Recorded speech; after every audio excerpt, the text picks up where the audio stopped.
Bonjour, c'est David Wood, de Acte 17. Au cours des mois passés, nous avons reçu plusieurs requêtes de nos amis musulmans, nous demandant de répondre à la question suivante. Comment Dieu peut-il mourir? Nous avons entendu cette objection au festival, de la part de notre ami Hakim, et bien d'autres. Puis la semaine dernière, un jeune musulman du nom d'Ali, a envoyé cette requête sur YouTube, posant cette même question. Finalement, l'objection se résume à quelque chose comme ceci. Les chrétiens croient que Jésus est Dieu, et les chrétiens croient que Jésus mourut. Donc les chrétiens croient que Dieu est mort. Mais Dieu est éternel, immuable, et tout-puissant. Quel sens cela fait de dire que Dieu meurt?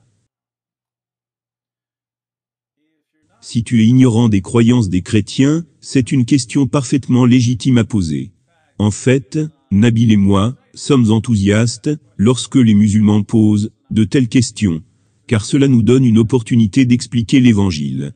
Et la clarification est essentielle, parce que très peu de musulmans comprennent l'Évangile. Dans cette vidéo, je vais faire 3 choses.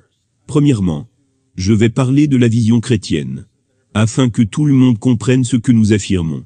Deuxièmement, je vais essayer d'aider les musulmans à comprendre notre vision, en soulignant certaines croyances des musulmans.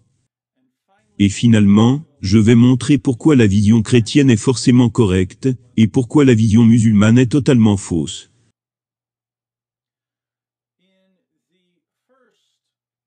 Dans les premiers versets du livre de Jean, nous lisons « Au commencement était la parole était avec Dieu, et la parole était Dieu. » Donc la parole était au commencement, avant que toute chose ait été créée.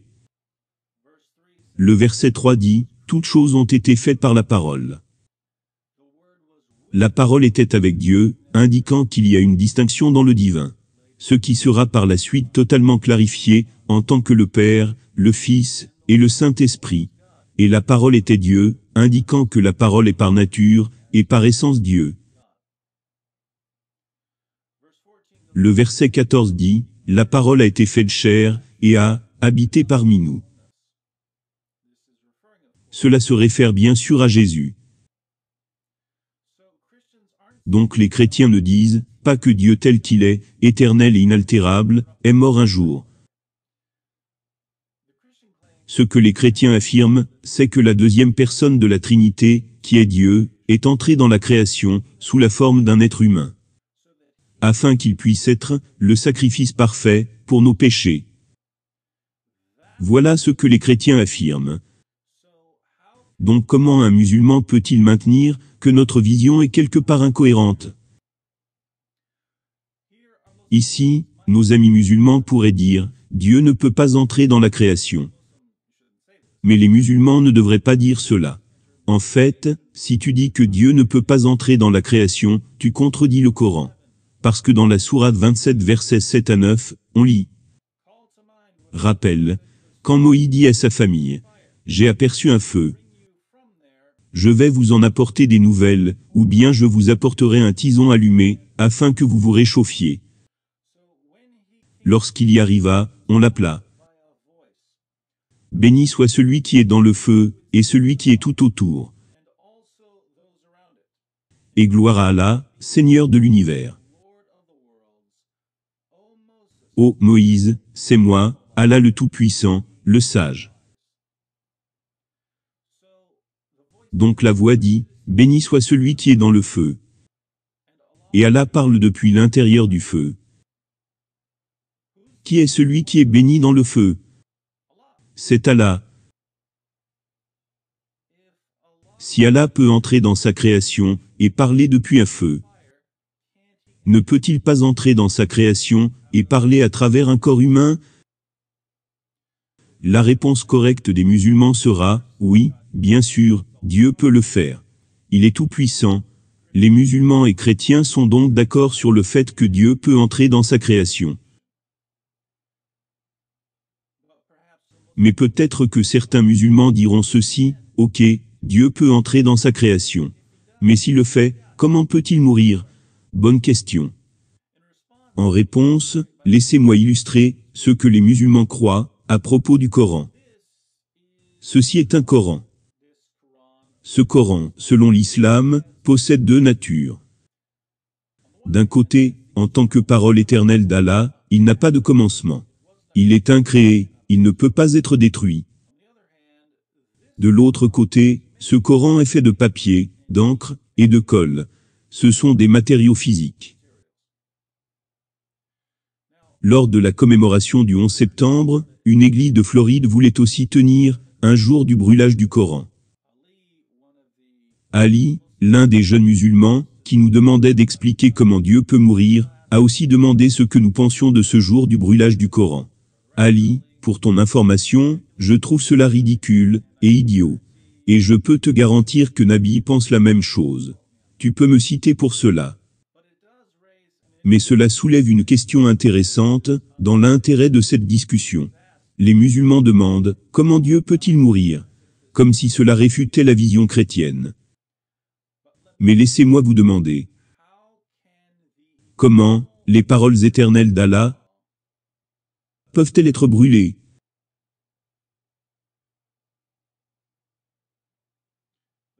La réponse correcte des musulmans ici est celle-ci. David, en tant que musulman, nous ne disons pas que lorsque quelqu'un brûle un Coran, que les paroles éternelles d'Allah sont détruites. Non, quand quelqu'un brûle le Coran, c'est le papier, l'encre, la colle, qui forment la nature matérielle du Coran, qui sont détruits. Mais la nature éternelle du Coran reste inchangée. C'est intéressant. Laissez-moi voir si j'ai bien compris. Les paroles éternelles d'Allah, qui sont incréées et indestructibles, sont entrées dans notre monde, en tant que le Coran physique, qui est créé, et qui peut être détruit. Si ce Coran est détruit, les musulmans ne vont pas dire que les paroles éternelles d'Allah sont détruites. Ils vont simplement dire que le Coran a deux natures. Une nature éternelle, et une nature physique. Et c'est la nature physique qui peut être détruite, en le brûlant. En quoi cela est-il si différent de l'affirmation chrétienne, que le divin Fils, la parole éternelle de Dieu, a été faite chair, pour habiter parmi nous? Qu'il est entré dans sa création, en tant que Jésus de Nazareth, et qu'après avoir pris une forme humaine, sa nature physique, qui fut créée et périssable, est donc capable de mourir, même si sa nature divine ne peut pas mourir.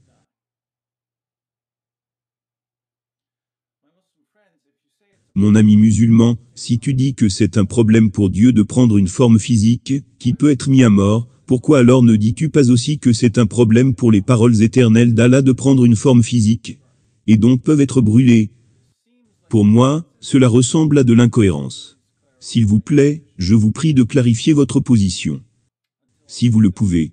Mais jusqu'à ce que j'obtienne une réponse là-dessus, je peux uniquement conclure que les chrétiens et les musulmans sont forcément d'accord, que Dieu a le pouvoir d'entrer dans sa création, en tant qu'être humain, et que s'il le fait, son corps humain sera donc capable de mourir.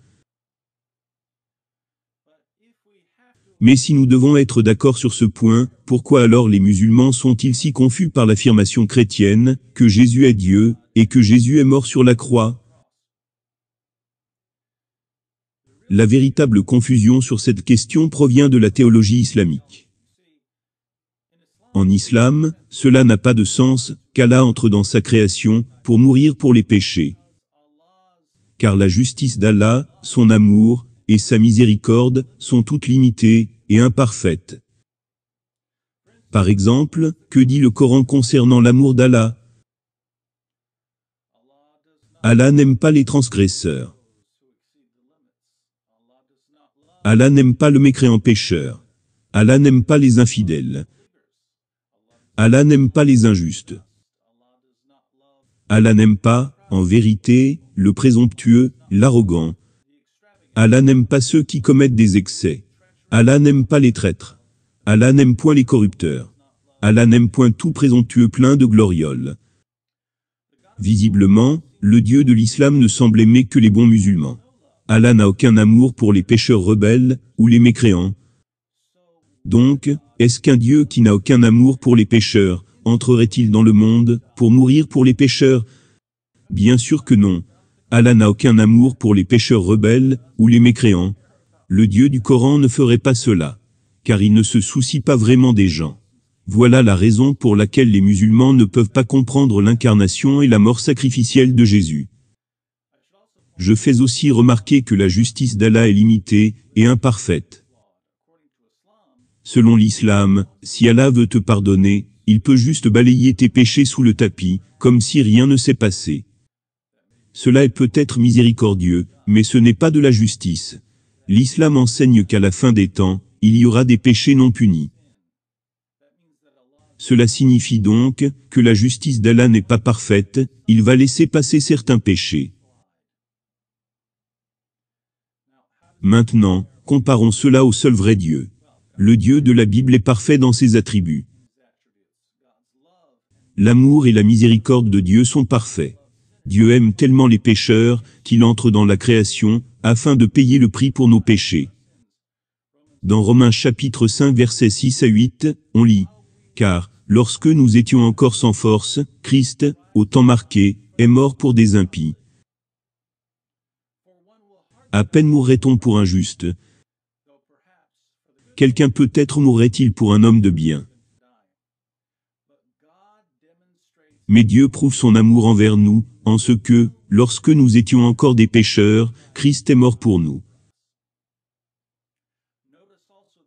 Notez aussi qu'à la fin des temps, tous les péchés sont punis dans le christianisme. Soit tu payes pour les conséquences de tes propres péchés, ou tu es pardonné. Et dans ce cas-là, Jésus lui-même prend la sanction. Vu que le Dieu de la Bible punit tous les péchés, sa justice est parfaite. Bien, je sais qu'il est difficile pour les musulmans de comprendre cela. Ils ne peuvent pas comprendre un Dieu qui aime tellement les gens, qu'il décide de mettre de côté sa gloire, d'entrer dans sa création, et de payer le prix pour nos péchés. Mais laissez-moi vous demander ceci, mes amis musulmans. Imaginez que vous êtes le roi du monde, habillé dans de magnifiques robes. Un jour vos serviteurs vous transportent, et vous apercevez là-bas au loin, votre enfant, qui est en train de se noyer dans une mare de boue. N'allez-vous pas balancer vos robes de côté, et plonger immédiatement dans cette mare de boue, pour sauver l'enfant que vous aimez? Cela compterait-il pour vous, que vous soyez le roi du monde? Non. Tout ce qui compte, c'est votre enfant. Si votre amour est grand à ce point, combien de fois, pensez-vous que l'amour de Dieu sera grand? Assez grand pour entrer dans la création, et mourir pour nous? Voilà le Dieu que je vous annonce. Les musulmans évoquent cette objection, pour montrer aux chrétiens, qu'il y a une erreur dans notre vision de Dieu. Mais dès qu'on creuse un tout petit peu, nous découvrons que la vision musulmane insulte, et rabaisse Dieu, en limitant ses qualités. Alors que la vue chrétienne, honore Dieu en affichant sa perfection. Une des définitions de Dieu est celle-ci, Dieu est le meilleur être possible. Le plus grand être qu'on peut concevoir. Donc si j'arrive à penser que je suis meilleur que votre Dieu, vous n'adorez donc pas réellement Dieu. Je peux facilement penser que je suis meilleur que le Dieu du Coran. En fait sur au moins une chose, je suis meilleur que le Dieu du Coran, j'aime les non-croyants. Allah n'aime pas. Donc mon amour est plus grand que celui d'Allah. Bien entendu, mon amour n'est rien, comparé à l'amour du Dieu de la Bible, qui a démontré son amour pour nous, et qui a confirmé son message, avec la résurrection de Jésus d'entre les morts. Et maintenant, il demande à toutes les personnes de se repentir, et de croire à l'Évangile. S'il vous plaît, ne continuez pas à l'ignorer, mes amis musulmans.